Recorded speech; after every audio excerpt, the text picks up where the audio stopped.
Hello everyone, and welcome back to my channel. In this tutorial, we're going to use conditional formatting to identify weekend days. Let's start by setting up our data.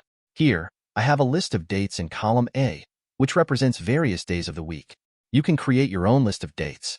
Make sure your dates are formatted correctly as dates. If they're formatted as text, the conditional formatting won't work as expected. Now, let's apply conditional formatting to highlight the weekends. First, select the range of cells containing your dates. Next, go to the Home tab on the ribbon, and in the Styles group, click on Conditional Formatting. In the drop-down menu, click on New Rule. In the New Formatting Rule dialog, select Use a formula to determine which cells to format. Now, in the Formula box, enter the formula. The weekday function returns a number between 1 and 7 that represents the day of the week from a given date. This formula returns 6 if the day is Saturday and 7 if the day is Sunday. Now, click on the Format button. Here, you can choose the formatting you want to apply to your weekend days. Click OK.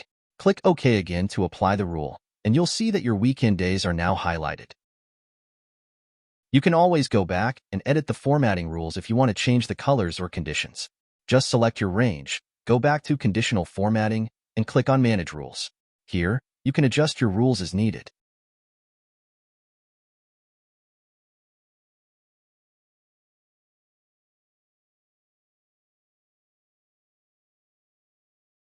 And that's it. You now know how to identify weekend days in Excel using conditional formatting. This can help you manage your schedules or analyze your data more effectively. If you found this tutorial helpful, please give it a thumbs up, subscribe for more Excel tips, and leave your questions in the comments below. Thanks for watching, and see you in the next video.